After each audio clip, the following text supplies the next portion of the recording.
جب تم بچے ہوتے ہو تو تمہاری بے بسی اور لاچارگی کی وجہ سے گھر والوں ماں باپ کی بڑی توجہ ملتی ہے، جس سے بچہ خود کو گھر کا مرکز سمجھنا شروع ہو جاتا ہے۔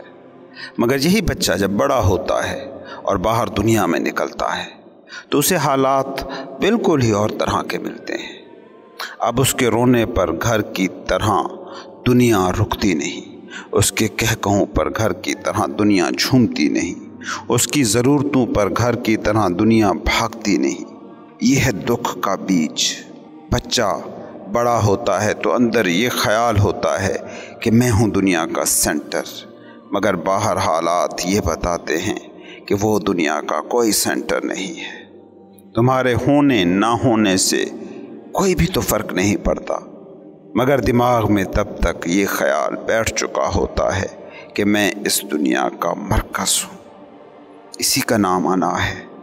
غور سے دیکھیں انسان کو، یہ ساری زندگی اسی کوشش میں رہتا ہے کہ پوری دنیا کو یہ یقین کرا دے کہ وہ اس دنیا کا سینٹر ہے، وہ اس دنیا کے لیے ضروری ہے۔ دولت کی چاہ میں جو دیوانہ ہو رہا ہے وہ بے تحاشا دولت پا کر کیا ثابت کرنا چاہتا ہے؟ شہرت کے پیچھے دیوانہ کیا ثابت کر رہا ہے؟ طاقت کی چاہت کا مریض کس مرض کا پتہ دے رہا ہے؟ یہ سارے کے سارے اپنے دماغ میں چھپے اس خیال کو تقویت دینے کی کوشش میں ہیں کہ وہ دنیا کا مرکز ہے۔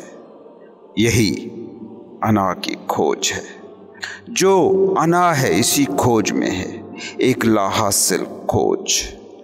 انا ایک ایسا فریب ہے کہ جو تمہاری پوری ہستی کو چھپا دیتی ہے۔ انا کبھی سمارٹ نہیں ہو سکتی۔ سمارٹ ہوتی تو پہلے اسی آئیڈیا آف می پر، اسی تصور میں پر سوال اٹھاتی، آنکھ کھولتی اور دیکھ لیتی کہ اس دنیا میں کیسے کیسے بادشاہ گزرے ہیں جو خود کو ناگزیر سمجھتے تھے، سینٹر آف دی ورلڈ سمجھتے تھے، مگر وہ نہیں رہے تو دنیا کو ایک ٹکے کا بھی فرق نہیں پڑا۔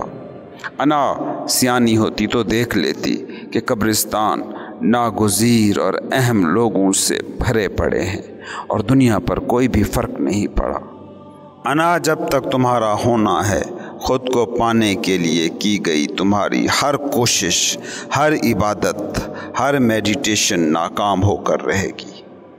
دیکھتے نہیں ہو لوگ مسجدوں، مندروں، گرجوں میں بھرے پڑے ہیں، وہ مقام کے جہاں ایگو کو ٹوٹنا تھا، تحلیل ہونا تھا، جہاں ماتھے ٹکا کر، گھٹنے جھکا کر، ناک رگڑ کر اس احساس کو پانا تھا کہ انا جھوٹ ہے، وہیں سے لوگ نکلتے ہیں اور انا کو اور موٹا کر کے لے آتے ہیں۔ یہ جسے تم صوفی کہتے ہو وہ ہے کیا؟ یہ جو نروان یافتہ ہے، نجات یافتہ ہے، وہ ہے کون؟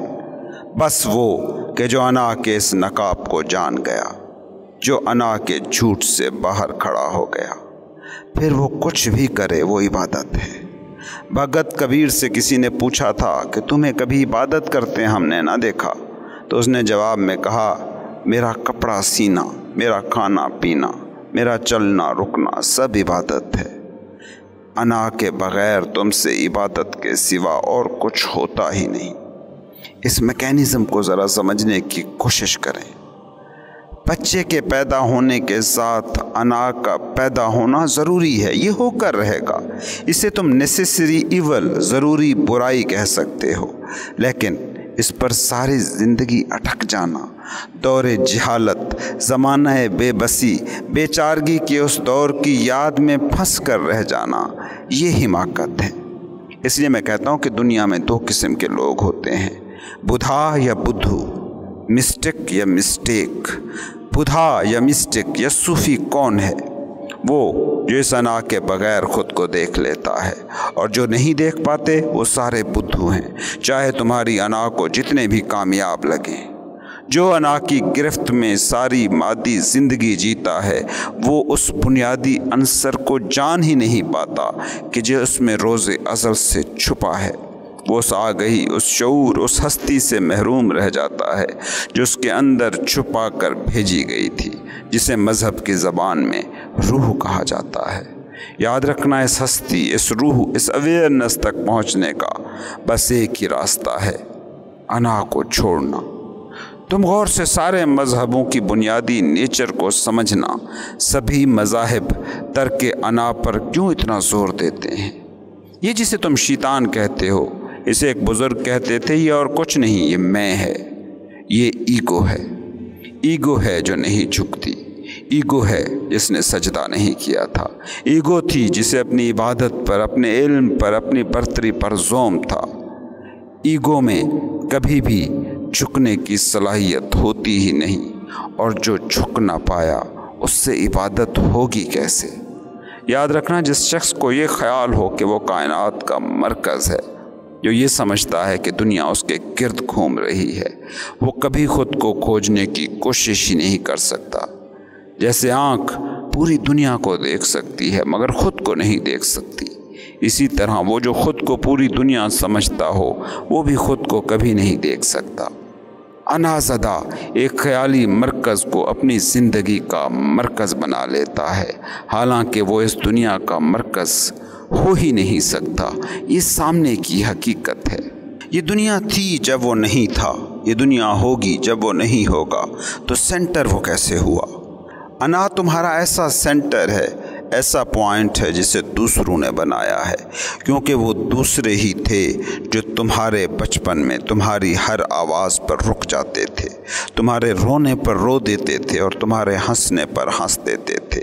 یہ تمہاری انا کے سارے خالق تم سے باہر تھے، اور جب تم بڑے ہوتے ہو تو تمہاری آواز پر کوئی بھی تو نہیں رکتا، تمہارے رونے پر کوئی بھی تو نہیں روتا، تمہارے ہنسنے پر کوئی بھی تو نہیں ہنستا۔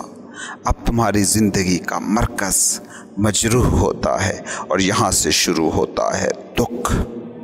کوئی تمہیں آ کر کہے کہ تم اچھے آدمی ہو تو انا کو طاقت مل جاتی ہے، مگر اگلے دن شاید وہی بندہ آ کر تمہیں کہے کہ تم برے آدمی ہو۔ اب تمہاری پوری ایگزسٹنس ہل جاتی ہے۔ کبھی غور سے دیکھنا، یہ بچے بڑے ہو کر گھر والوں کے، ماں باپ کے باغی کیوں ہو جاتے ہیں؟ کیونکہ ان سے تو انہوں نے ہمیشہ یہی سنا تھا کہ تم ٹھیک ہو، اب یہ تمہیں غلط کہہ رہے ہیں۔ چھوٹا بچہ کسی کو گالی بھی دے تو ماں باپ اس کی معصومیت پر ہنستے اور صدقے واری جاتے ہیں، مگر یہی بچہ بڑا ہو کر کسی کو گالی دے تو کیا اسے کوئی سراہے گا؟ ہرگز نہیں۔ وہ جو بچہ تھا اس کی ہر بات سراہی جاتی تھی، اسی سے اس کی انا بنی، اور یہ جو بڑا ہے اس کے ہر کام پر تنقید کی جا رہی ہے۔ لیکن اگر یہ احمق ہے کہ اس لاچارگی کے دور کی تخلیق کرتا انا کو اپنا ہونا سمجھ رہا ہے، تو اب اسے قدم قدم پر دکھ جھیلنے ہی جھیلنے ہیں۔ غور سے دیکھو، انا کا محل جب تم کھڑا کر رہے تھے تو اس وقت جن جن لوگوں نے اس محل کے لیے اینٹیں فراہم کی تھیں وہی یہ اینٹیں توڑنا شروع کر دیتے ہیں۔ اس لیے بچے بڑے ہوتے ہی گھر والوں کے باغی ہو جاتے ہیں۔ انا دوسروں کی نظریں تخلیق کرتی ہے، اور جیسے ہی تم بڑے ہوتے ہو اور دوسروں کی نظریں بدل جاتی ہیں تو تمہارا ہونا دکھ کی ایک داستان بن کے رہ جاتا ہے۔ دوسرے تمہارے بارے میں کیا سوچتے ہیں، یہ ہے انا کی غذا۔ اس لیے انا ہمیشہ دوسرے پر منحصر ہے، اور جو بھی چیز دوسرے پر منحصر ہے اس پر کبھی تمہارا کنٹرول ہو ہی نہیں سکتا۔ تم اپنے دکھوں اور سکھوں کو غور سے دیکھو، یہ کیا ہیں؟ دوسرے اپریشیٹ کر رہے ہیں تو تم خوش، دوسرے تنقید کر رہے ہیں تو تم دکھی۔ یہ جو دوسرے پر منحصر ہے، اس کی خوشی، اس کے دکھ کے تم مالک ہو ہی نہیں سکتے۔ اس لیے انا کبھی اطمینان کو پہنچی ہے نہ پہنچ سکتی ہے۔ کبھی سوچا ہے تم نے کہ ہر انسان اپنے بچپن کے دنوں کو خوبصورت کیوں کہتا ہے؟ کیونکہ بچپن تمہارا وہ دور تھا کہ جس میں اپنے پرائے سبھی تمہاری حرکتوں کو سراہ رہے تھے۔ ورنہ سوچو نا کہ آخر بچپن میں ایسا کیا حسن تھا؟ تم خوراک کے لیے محتاج تھے، پیسوں کے لیے فقیر تھے، طاقت کے حوالے سے بے بس تھے، فیصلے کی آزادی سے محروم تھے، اختیار کی طاقت سے عاری تھے، آزادی سے تہی تھے، کہیں آنے جانے پر دوسروں پر منحصر تھے۔ ایسی بے بس، بے کس، بے طاقت عمر کیوں تمہیں تمہارا حسین دور لگتی ہے؟ بس ایک وجہ سے کہ انا کی تسکین ہو رہی تھی۔